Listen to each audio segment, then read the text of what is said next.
Assalamualaikum warahmatullahi wabarakatuh. Apa kabar semuanya? Alhamdulillahirobbilalamin. Baiklah, di sini kami akan membahas materi tentang distribusi frekuensi yang disusun oleh kelompok 2. Kemudian dengan dosen pengampu yaitu Ibu Mega Selvi Maharani, MPD. Saya yaitu Diamili Fitriana, kemudian rekan saya yaitu Nisi Yulia Citra. Baiklah, langsung saja kita ke pengertian distribusi frekuensi.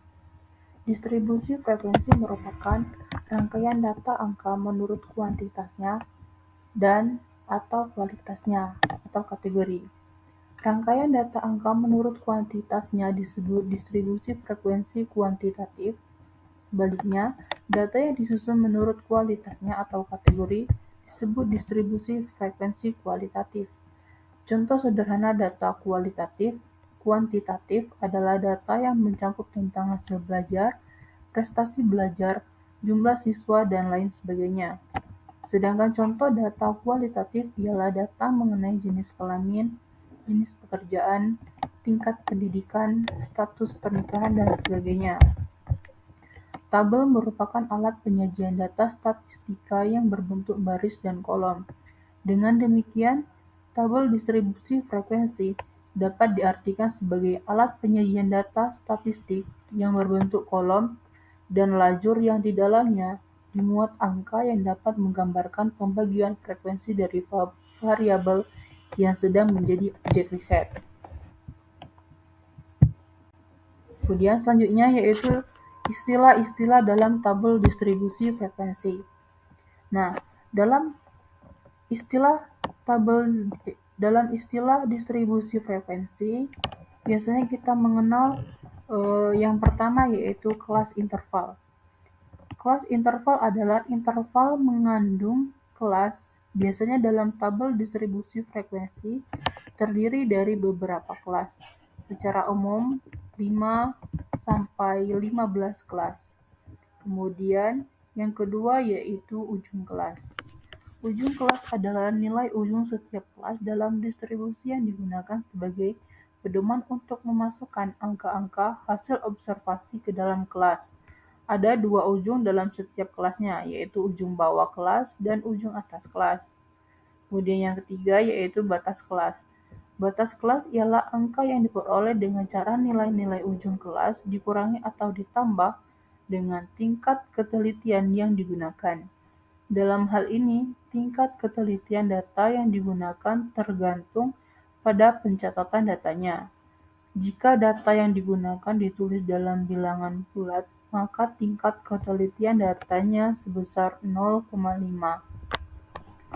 Kemudian nilai tengah.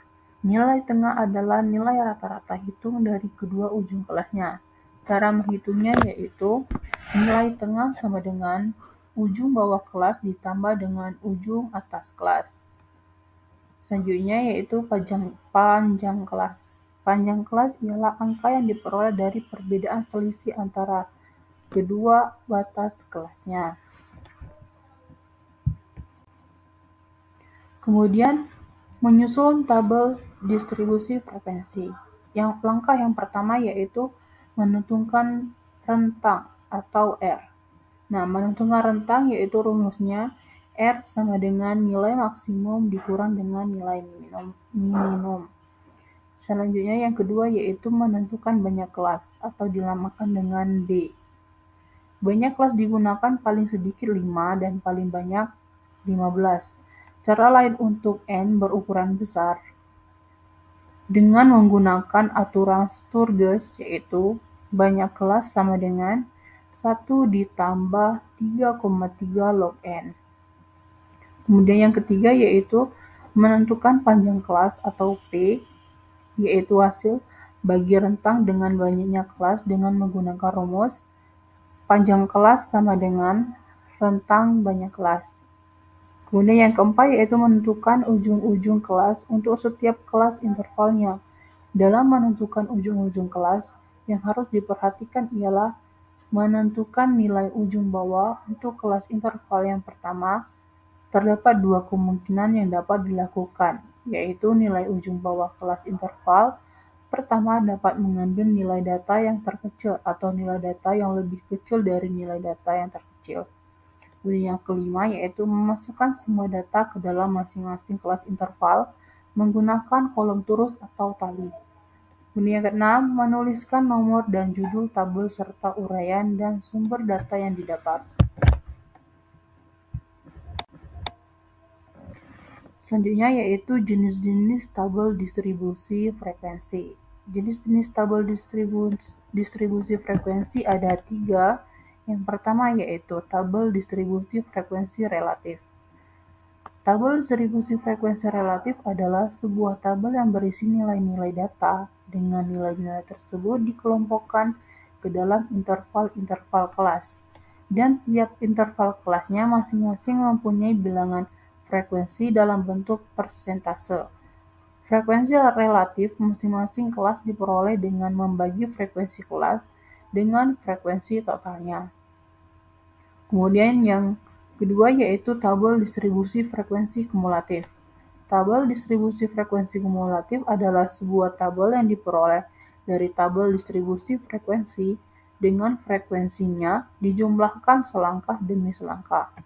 Ada dua jenis tabel distribusi frekuensi kumulatif, yaitu tabel distribusi frekuensi kumulatif kurang dari dan tabel distribusi frekuensi kumulatif lebih dari. Kemudian yang ketiga, tabel distribusi frekuensi relatif kumulatif. Tabel distribusi frekuensi relatif kumulatif merupakan sebuah tabel yang diperoleh dari tabel distribusi frekuensi relatif dengan frekuensinya dalam bentuk persentase dijumlahkan selangkah demi selangkah. Kemudian ada dua tabel distribusi frekuensi relatif kumulatif, yaitu tabel distribusi frekuensi relatif kumulatif kurang dari dan tabel distribusi relatif kumulatif kurang dari. Kemudian ini adalah contoh soal dan cara penyelesaiannya yang berkaitan dengan distribusi frekuensi. Soalnya yaitu, data berikut merupakan data nilai ujian mata kuliah statistik untuk 80 orang mahasiswa di suatu perguruan tinggi. Nah, susunlah ke dalam tabel distribusi frekuensi. Nah, yang ini adalah nilai atau data mentah distribusi frekuensi yang telah disusun atau telah diurutkan dari yang terkecil ke yang terbesar. Kemudian cara mencarinya yang pertama yaitu dengan cara menentukan banyak data. Nah, banyak data ini dilambangkan dengan N. Jumlah datanya yaitu sebanyak 48 data. Kemudian yang kedua yaitu mencari jangkauan atau dilambangkan dengan J. Mencari jangkauan rumusnya bisa ditulis yaitu X maksimal dikurang dengan X minimal. Nah, X maksimalnya yaitu nilai yang tertinggi. Nilai yang tertingginya dari data di atas yaitu 74. Kemudian data yang paling terkecil yaitu 43. 74 dikurang 43 yaitu sama dengan 31. Kemudian langkah yang ketiga yaitu mencari banyak kelas. Banyak kelas dilambangkan dengan K. K sama dengan rumusnya tadi 1 ditambah 3,3 log N.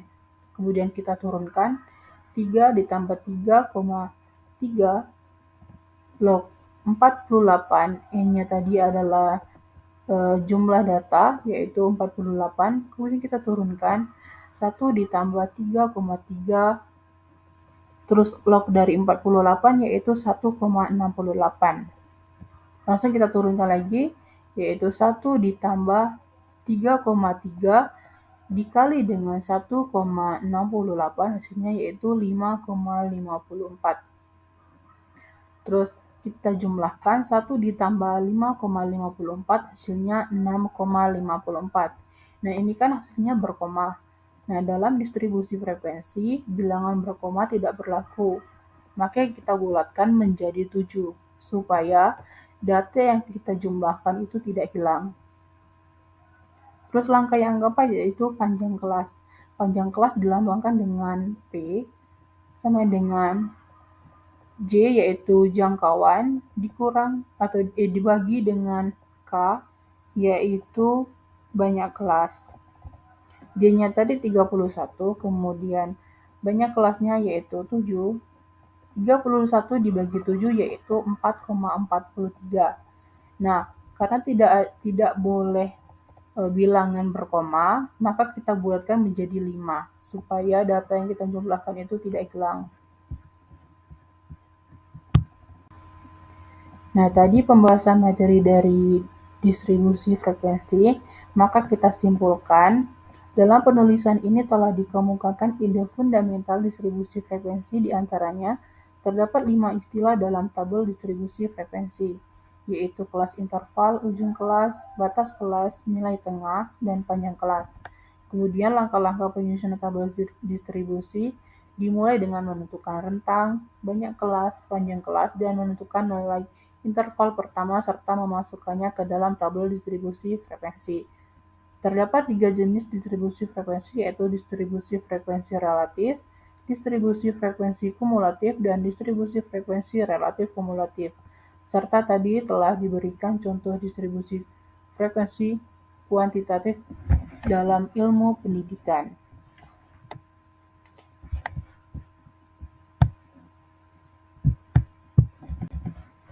Baiklah, itulah tadi penjelasan materi dari distribusi frekuensi. Apabila ada kata-kata yang salah, saya mohon maaf. Kepada Allah kami mohon ampun. Saya akhiri. Wassalamualaikum warahmatullahi wabarakatuh.